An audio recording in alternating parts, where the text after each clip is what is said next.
Books are good, reading's fun, it's enjoyable, it's a way to lose yourself in a new world and go to a different place for a little bit. But reading also uses a lot of brain power. You have to use your imagination, knowledge, and just a lot of energy to focus on the words and pay attention to the story and make the story come to life in your head.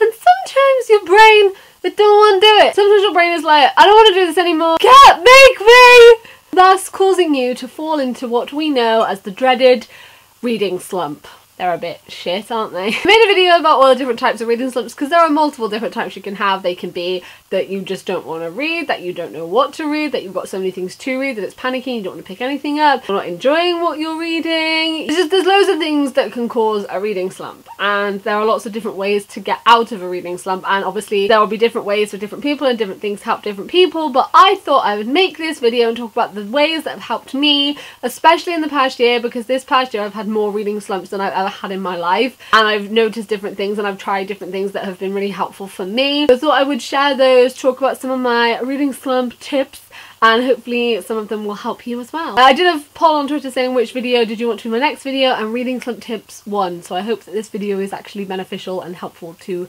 the people that voted for that. Otherwise, I'm really sorry. So number one, mix it up a little bit. Sometimes if you're reading the same thing, so that, and I don't just mean the same book, I mean the same type of book over and over again, you can start to fall into your reading slump. At the start of this year, I kicked off the year by reading a lot of sci-fi books, and I loved them. I really enjoyed them. I was reading loads of sci-fi and it was great, but it got to the point where I was reading too much sci-fi and then the reading slump started to kick in, and I got to Illuminae by J. Kristoff and Amy Kaufman and found myself not wanting to read it as much as the books I'd read previously. So I thought to myself, I'm gonna just change it up. I'm just gonna jump into some contemporary books. I'm gonna jump into something which doesn't make my brain think as much, like, you know, I don't have to build such a big world, because most contemporary books are set in a world I already know, and it's all good. So then I moved into reading contemporary books and ended up reading a lot because it was different than what my brain was used to, and now I've started to hit the reading slump with contemporary, so I've gone into reading fantasy books. And I feel like if you keep mixing it up, then it can be really helpful because it keeps your brain active and it keeps your brain thinking about different things rather than just the same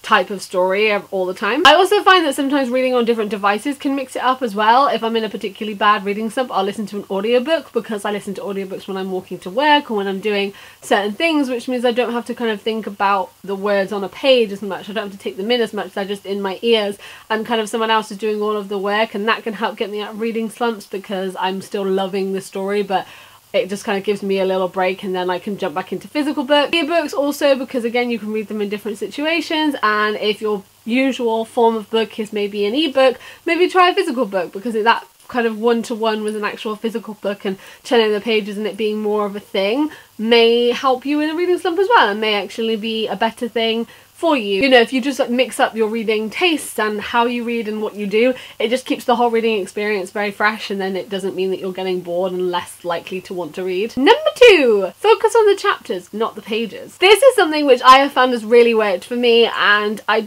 haven't really seen many people talking about it. I don't know if it's actually like a thing. I was just saying to myself, I'm going to read 100 pages of this book. 100 sounds like a lot of pages, like a lot of pages, and it is a lot of pages, and if you're in the mood to read, you can read 100 pages no problem. But if you're not, 100 is a big goal. So what I would do instead is tell myself I was going to read 6 chapters. Because 6 sounds a lot less than 100, even though it's roughly the same amount of pages. You know, if they're long chapters and stuff, it's probably around the same thing. Focusing on the chapter number seems a lot less. If you're on chapter 10 and you say we're going to read to chapter 16, it doesn't seem like you've got to read that far, even if it is a good chunk of the book, which has been really helpful for me, because I'm like, oh, just 5 more chapters, it's fine. And then by the time I've gotten to the 5 more chapters, it hasn't felt like much time, because I've been focusing on the chapter number rather than the pages. And even though I know it's around the same amount, I've kind of tricked myself into thinking that I'm reading a lot less than I am, and then I can put the book down. So I have found that's been incredibly helpful to me, and I don't know why it's, you know, it's been so helpful, but that's something that I've noticed has worked for me.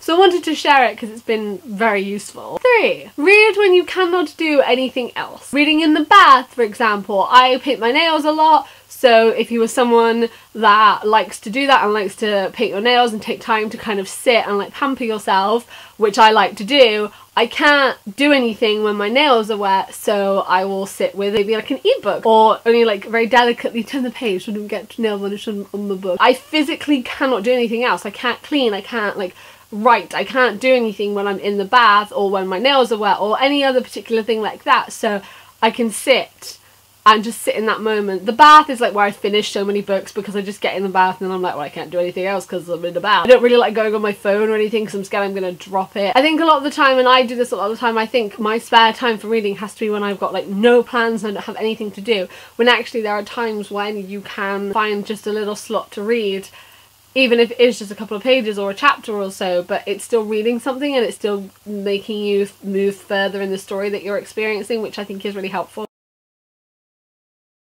Also give yourself set time. So tell yourself that this evening I'm going to read for an hour. I'm going to just sit and just read. Afterwards I can watch that YouTube video I wanted to see. I can watch that film. I can do this, this and this. But I want to sit and just for an hour I just want to read. And it seems very school-like and when you kind of have to give yourself a deadline. But if you're really struggling to read, putting yourself in a situation where like you have to and giving yourself that time to read will be the best thing for you, because you'll get yourself reading again, you'll get into the habit of reading again and giving yourself time to read again. And it's just really important, and you can start off slow. I was doing it when I got into my slump, kind of I would just read for like 15 minutes and then half an hour, and then I gave myself an hour, but then I tell myself afterwards I can read fan fiction, you know, like just give yourself that thing, give yourself that goal, give yourself that time to get through the book and that time to kind of read it and enjoy it while you're doing it as well. Don't finish books you don't like. Nothing is worse than reading a book you're not enjoying and forcing yourself to finish it even though you don't like it, because that will just put you straight into a reading slump because you're not caring about what you're reading. I am someone who hates not finishing books. I want to make a whole video about DNFing books because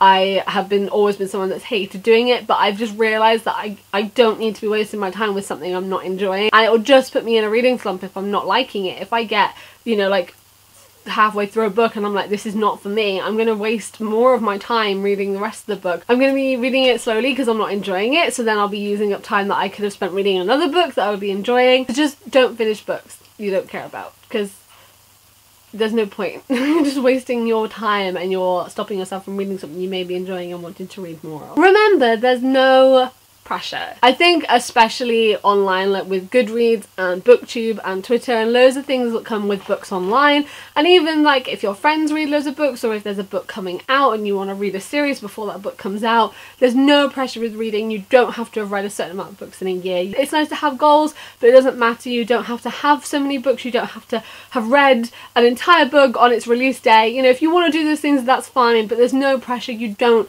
have to, and if someone else is doing it, it doesn't matter. Take your time, enjoy what you're reading, don't feel panicked. If you feel panicked with what you're reading, you're not going to want to read because you're going to think, I'm not going to get this all done, this isn't going to happen. But actually just give yourself time and chill and enjoy what you're reading. Reading is fun, it's a good thing, and if you're feeling panicked and rushed and like you can't enjoy it, you're not going to enjoy it and you're not going to want to read. So just, there's no pressure. Like, it's totally fine to have targets and want to read a certain amount of books and stuff, but if you then feel pressure because of that, you're not going to want to read because you're going to be panicking and thinking you can't do it, when actually you just need to like just enjoy it and just there's no pressure. Try smaller books, short stories and poems. This way you don't have to focus on a huge thing at one period of time, and therefore your brain can kind of get used to stories again without reading massive books. After I read the Lunar Chronicles, which is a really dense series, I was like, I want to read something that's a bit smaller, so I kind of just went to smaller books and short stories. Short stories and poems are really good because you can kind of read one and then put the book down and then you've read an entire story. When you go back to it, it's with a fresh mind to learn a new story, which is really good, because if your brain is kind of struggling and like, I don't want to do this, it's good that you can kind of read one story which kind of feels like one chapter, but then you've read a whole story, even if it's shorter, or you've read a whole poem, and then your brain is kind of refreshed and it's thinking about that thing, and then you can go into new things, and it doesn't mean you have to constantly remember this really long story that's been built up for 4 or 5 books. You can kind of dip in and out of it, which I think is really good, and that kind of gives your brain that newness. There's new stories, new characters, new things to think about, and because it's kind of keeping it fresh and keeping it active with all this new stuff, you're less likely to fall into the slump.